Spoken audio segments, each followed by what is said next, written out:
Setelah wafatnya Nabi Muhammad SAW, Abu Bakar As-Siddiq ditunjuk sebagai khalifah atau pemimpin umat muslim saat itu. Tugas yang diemban oleh beliau sebagai pemimpin umat sangatlah berat. Salah satunya yakni memerangi orang-orang murtad dan memerangi para nabi palsu. Pada saat itu, bangsa Arab dari berbagai kaum banyak bermunculan para dukun dan nabi palsu. Salah satunya berasal dari Bani Taklid yang telah murtad masuk agama Nasrani. Lalu muncul seorang wanita bernama Sajjah binti Al-Haris At-Tamimi yang berasal dari Bani Tamim, mengaku sebagai dukun dan nabi di tengah-tengah Bani Taklid. Dia murtad dari agama Nasrani yang kemudian menjadi musyrik dan menjadi pengikut setan. Sajjah kemudian mencari perhatian Bani Taklid dengan tipu dayanya agar Bani Taklid percaya jika dia memiliki mukjizat seperti Nabi Muhammad SAW. إذن نروض الشيطان.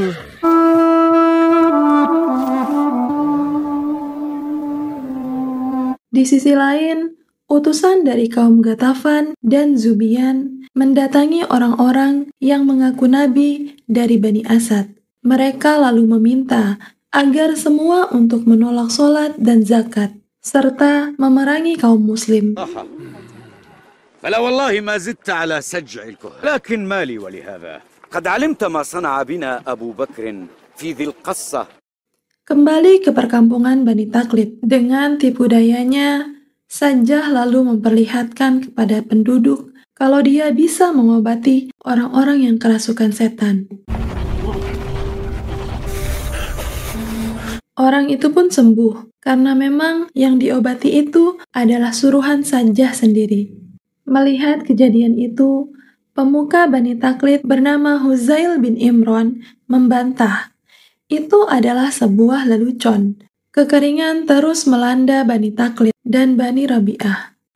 Mereka belum mendapat solusi apapun terhadap situasi tersebut. Lalu, datanglah Sajjah menyarankan mereka agar bersatu bersamanya dengan Bani Tamim untuk menguasai tanah Arab dan melawan kaum muslimin. لا لكم في العير ولا النفير خليفة في المدينة يغالب أحياء العرب وقد ارتدت.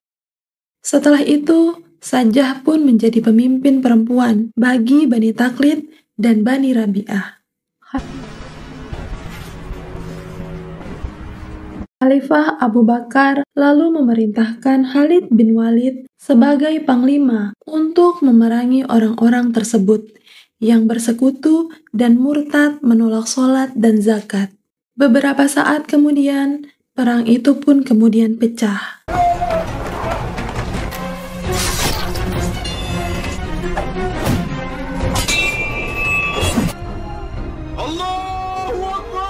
Dan pasukan muslim pun berhasil memenangkan perang tersebut.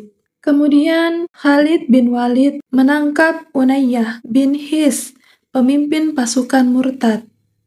Uyainah lalu dibawa menghadap Khalifah Abu Bakar.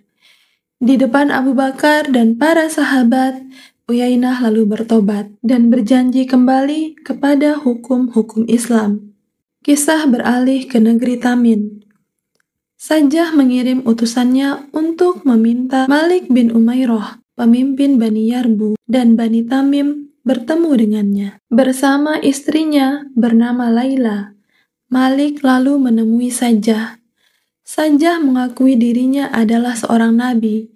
Dia meminta Malik bergabung dan bersekutu bersama kaumnya untuk mengalahkan Musailamah dan menguasai tanah Arab. Sajjah lalu memuji-muji dan menggoda Malik agar mau menuruti permintaannya. Hal tersebut kemudian membuat istri Malik cemburu dan membuat mereka bertengkar, dan Malik pun memutuskan untuk menceraikan istrinya. Khalifah Abu Bakar lalu mengetahui berita bergabungnya Malik dengan Sajjah. Dia sangat marah dan berniat akan memeranginya. Tapi Umar berusaha meredam niat Abu Bakar. Menurut Umar, masalah itu masih menjadi internal Bani Tamim, sehingga dia menyarankan untuk menunggu dulu bagaimana pergerakan Sajjah dan Malik. Jika mereka memang menginginkan kaum muslim, maka barulah mereka diperangi. Abu Bakar pun kemudian berkata, di zaman kekhalifahannya sudah tidak ada lagi orang-orang yang menyembah berhala, melainkan muncul nabi-nabi palsu yang mereka ikuti. Malik lalu meminta kekuasaan kepada Sajjah untuk memerangi kaum muslim yang ada di Bani Rababah. Menurutnya, pergerakan mereka harus dimulai dari yang terdekat dulu. Setelah itu, baru menghadapi Musailamah dan Khalifah Abu Bakar. Sajjah pun mengabulkan permintaan Malik. Sajjah bersama pengikutnya lalu pergi ke negeri Yamamah untuk bertemu Musailamah. Sajjah dan Musailamah lalu membuat kesepakatan yang isinya adalah Musailamah meminta untuk menghentikan niatnya menguasai tanah Arab dan menyuruhnya kembali ke halamannya. Dengan imbalan, Musailamah akan memberikan setengah kekayaan Yamamah selama 1 tahun. Selain itu, Musailamah juga meminta Sajjah menikah dan tinggal bersamanya selama 3 tahun. Setelah itu, mereka boleh berpisah. Sajjah pun menerima tawaran Musailamah. Dia lalu menyuruh kaumnya untuk kembali ke taklid. Sementara kepada Malik, Sajjah mengingkari perjanjiannya. Dia akan meninggalkan Malik begitu saja setelah mereka memerangi kaum Rababah yang merupakan kaum muslim. Malik akan mempertanggungjawabkan perbuatannya kepada Khalid dan pasukan muslim. Beberapa saat kemudian, Khalid bin Walid bersama pasukan muslim akan menyerang Malik dan kaumnya.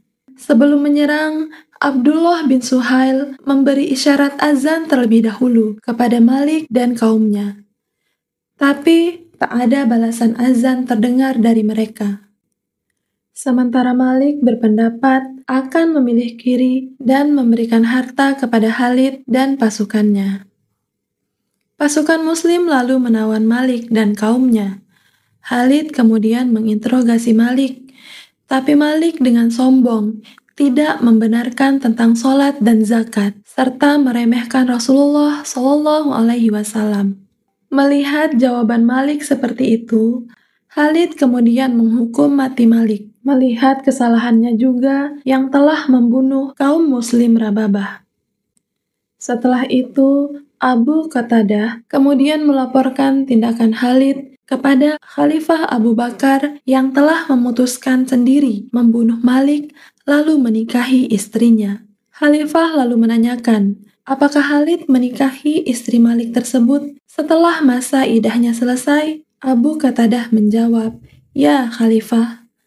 Abu Bakar lalu memerintahkan Abu Qatadah kembali dan mematuhi perintah Khalid sebagai pimpinannya. Setelah itu, Umar mempertanyakan keputusan yang diambil Khalifah. Menurutnya, dia telah mendukung perbuatan Khalid yang telah membunuh Malik, namun belum jelas kekafirannya. Khalifah lalu menjawab, tak ada yang salah dengan keputusan yang diambil Khalid. Malik telah kafir. Dia tidak percaya dengan sholat dan zakat. Bahkan, dia bersekutu dengan Sajjah untuk membunuh kaum muslim Rababah. Maka, dia wajib untuk diperangi atau dibunuh. Umar lalu menyarankan Khalid bin Walid diasingkan karena pedangnya terlalu berbahaya bagi orang-orang. Khalifah Abu Bakar tak setuju dengan saran Umar. Menurutnya, Khalid merupakan panglima yang sangat tersohor dan dibutuhkan umat Islam, terlebih untuk menghadapi Bani Hanifah. Khalifah pun heran dengan sikap Umar kepada Khalid, seakan dendamnya di perang Uhud masih dibawa-bawa. Tapi Umar membantah ucapan Khalifah. Menurutnya, dia hanya tidak ingin Khalid mendapat cemooh dan fitnah dari orang-orang yang mendengar kejadian itu. Karena keputusannya tersebut seolah membangkang dari perintah Khalifah. Abu Bakar sangat beruntung ada sosok sahabat seperti Umar yang selalu menjadi penyeimbang dalam memimpin umat. Dia lalu memerintahkan Khalid dan pasukannya pergi ke negeri Yamamah untuk memerangi nabi palsu Musailamah. Khalid dan pasukan Muslim kemudian tiba di Yamamah dan telah berhadapan dengan pasukan nabi palsu Musailamah. Dalam perang tersebut, ikut terlibat juga para sahabat seperti Zaid bin Khattab, Abdullah bin Suhail, Huzaifah bin Utbah, dan Salim. Khalid lalu maju dan menentang duel jagoan Bani Hanifah. Lalu majulah 2 jagoan untuk menghadapi Khalid. Setelah menghabisi 2 jagoan tersebut, Khalid lalu menyuruh Bani Hanifah untuk kembali ke jalan yang benar, beriman kepada Allah Subhanahu wa Ta'ala dan Rasulullah Shallallahu Alaihi Wasallam, serta percaya kepada Khalifah Rasulullah Shallallahu Alaihi Wasallam, maka perang tidak akan terjadi. Tapi Musailamah menolak. Dia kemudian mengerahkan pasukannya untuk menyerang pasukan Muslim. Maka pecahlah perang melawan nabi palsu yang dikenal dengan Perang Yamamah.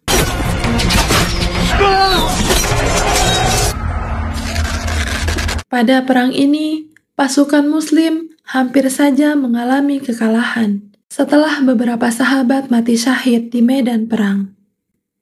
Meskipun dalam keadaan seperti itu, Panglima Khalid kembali mengobarkan semangat pasukannya saat dia hampir saja membunuh nabi palsu Musailamah, pemimpin Bani Hanifah.